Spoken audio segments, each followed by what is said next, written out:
Salut les organisers et bienvenue dans ce live numéro 9 de mon défi de 365 jours de live. J'espère que vous allez bien, que vous êtes en pleine forme. Je fais ce live, il est 17h30.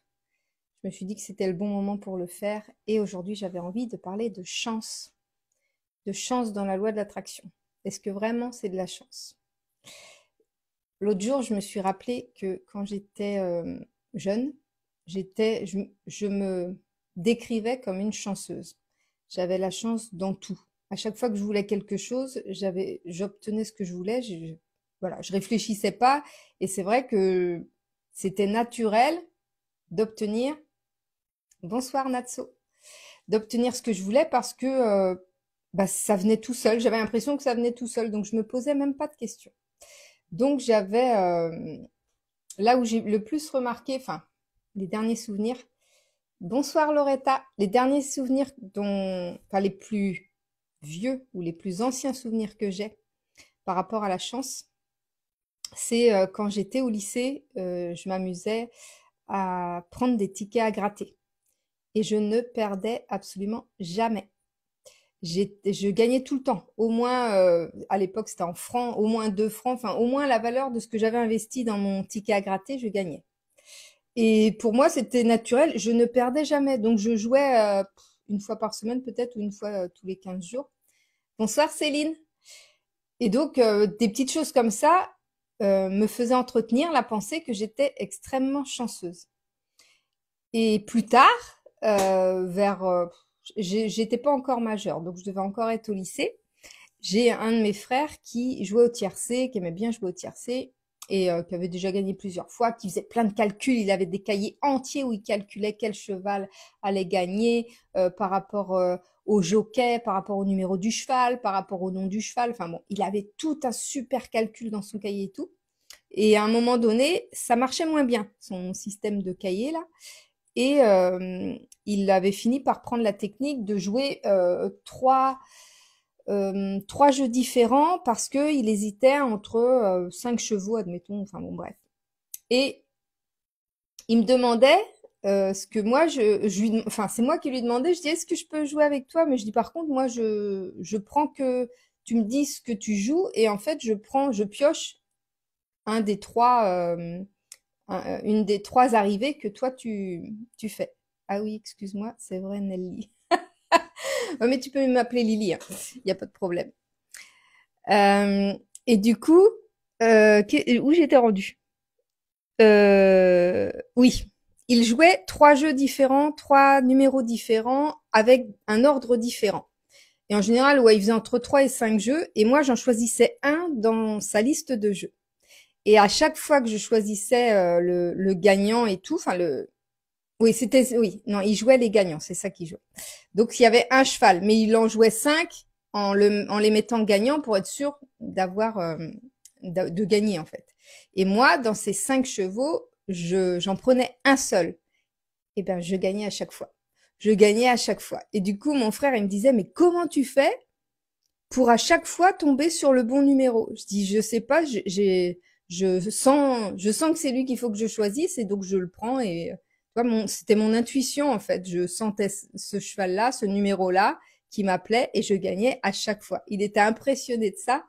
Il me faisait pas confiance au point de mettre tout son argent sur le cheval que je jouais, mais n'empêche que je lui ai montré à plusieurs reprises. Je sais pas, j'ai dû jouer au moins une dizaine de fois comme ça et où j'ai gagné à chaque fois. Et donc, avec tous ces exemples-là, je me disais, mais qu'est-ce que je suis chanceuse, je suis chanceuse, je suis chanceuse. Pas en terminale, non, en 2e année de BTS, je rencontre mon chéri. Mon chéri qui, lui, entretenait la pensée qu'il était poissard, qu'il avait jamais de chance, voilà. Et moi, j'arrivais comme une fleur là à dire que j'étais chanceuse, j'étais chanceuse, j'étais chanceuse. Eh ben, figure-toi que à force de côtoyer mon chéri qui lui estimait qu'il était poissard, et ben j'ai dit comme ça, je dis purée, je dis il est tellement poissard qu'il m'a donné sa poisse. J'ai commencé à plus gagner, donc j'ai arrêté de jouer à mes jeux de grattage et tout ça. j'ai entretenu, finalement, j'ai créé une nouvelle pensée qui disait que comme mon chéri est arrivé dans ma vie et que lui était poissard, ben, il m'avait donné de sa poisse et moi, par contre, je lui avais donné un peu de ma chance. Donc lui était un peu plus chanceux qu'avant et moi, j'étais un peu plus poissarde qu'avant.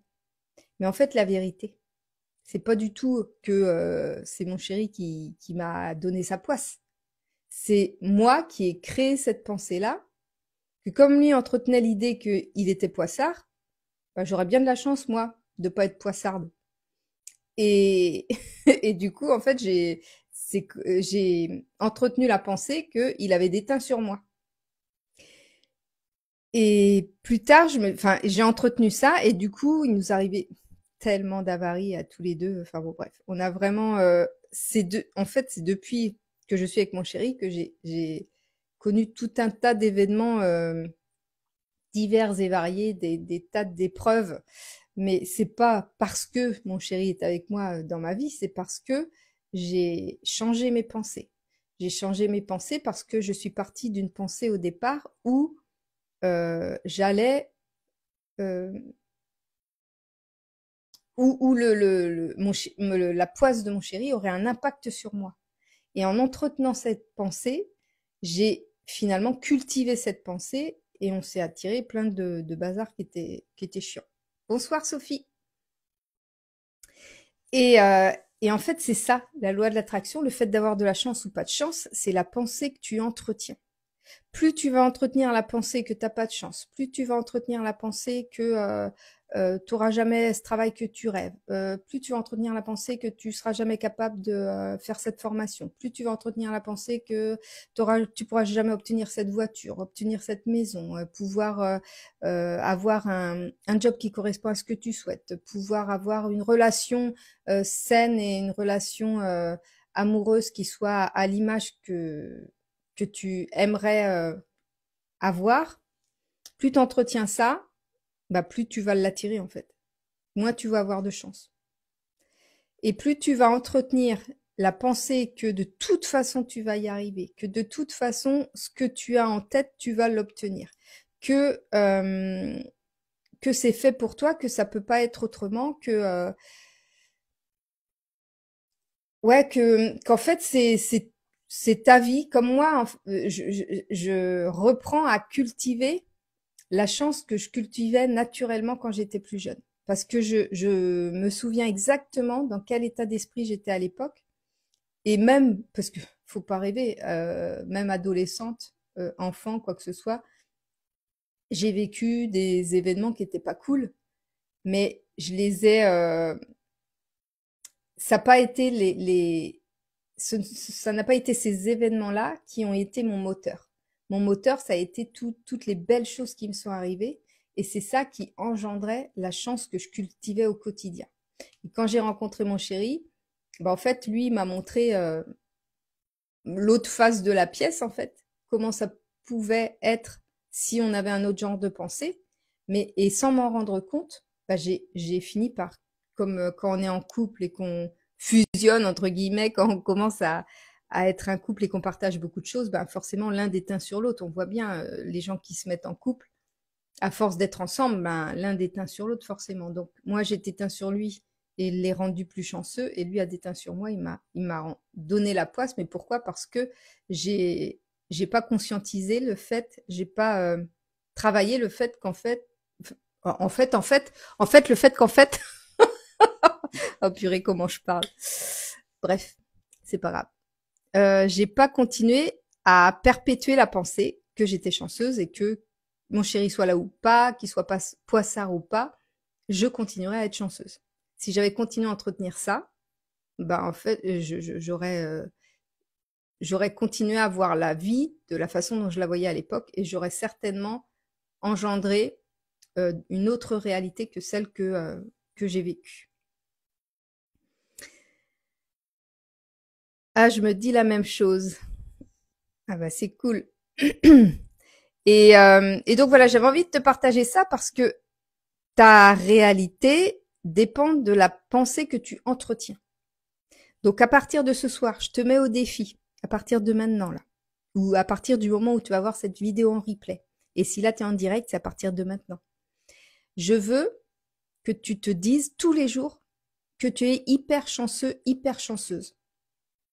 Le matin, tu te réveilles, tu dis, ah, je suis chanceuse aujourd'hui, je vais encore avoir la chance, la chance va m'animer aujourd'hui, je sens que je vais avoir de la chance. Voilà, t'entretiens ça toute la journée, tous les jours, tous les jours. T'essayes de faire ça un maximum. T'entretiens ça, t'entretiens ça. Tu vas voir.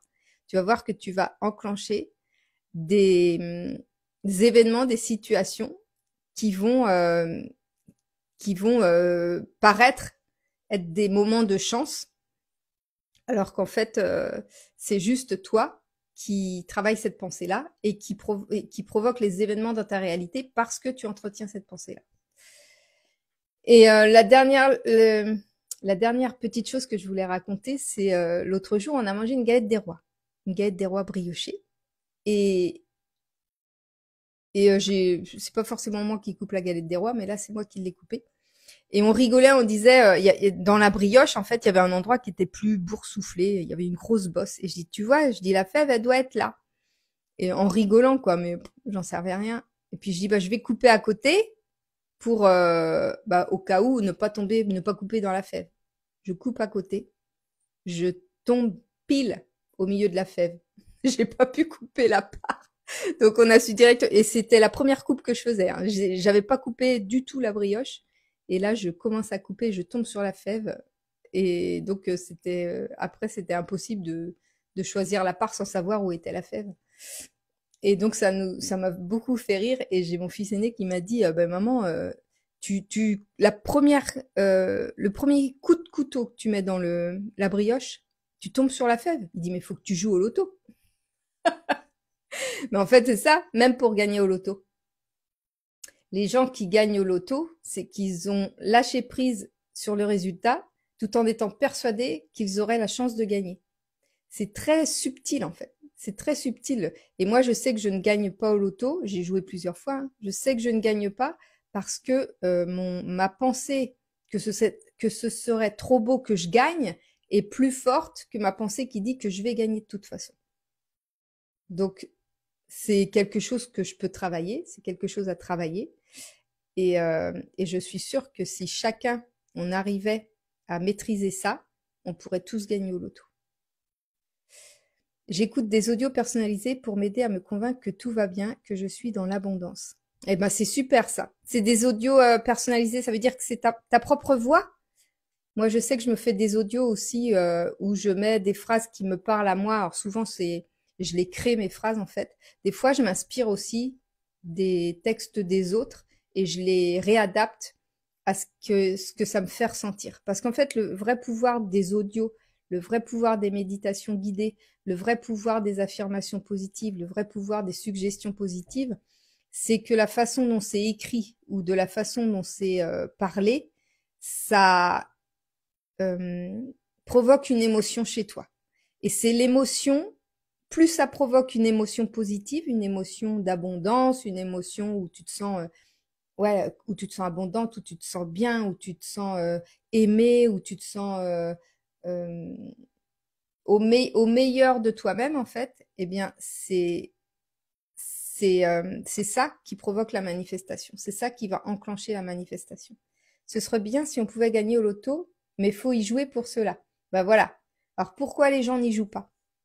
Parce ils sont persuadés, alors soit ils aiment pas tout simplement, hein, tu peux aimer ou pas aimer les jeux, mais il y a aussi le fait qu'ils sont persuadés que c'est de l'argent jeté par les fenêtres et qu'ils ne gagneront jamais. Voilà, c'est une perception, c'est une pensée comme une autre. Comme celui qui dit je vais jouer tous les jours et un jour je gagnerai, un jour je gagnerai. S'il ne travaille pas sur son rapport à l'argent, s'il ne travaille pas sur les raisons pour lesquelles il veut cet argent, des raisons qui l'animent profondément, il y a peu de chances qu'il gagne au loto, même s'il joue pendant 10 ans comme ça tous les jours. Tout part en fait de la pensée profonde et de l'émotion profonde que tu peux ressentir par rapport à quelque chose. Moi, c'est vrai que si je dis si on me donnait 10 000 euros par mois, je serais trop contente de gagner 10 000 euros par mois. Mais qu'est-ce que je ferais de ces 10 000 euros par mois? C'est ça en fait. Il faut que ce soit ça qui m'anime.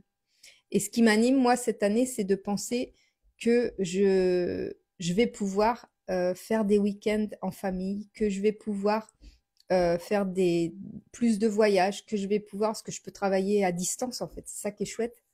Et, euh, et cet argent-là, je veux qu'il me serve à ça. Je veux qu'il me serve à me sentir libre d'aller où je veux, de vadrouiller où je veux et de pouvoir faire ce que je veux en fait.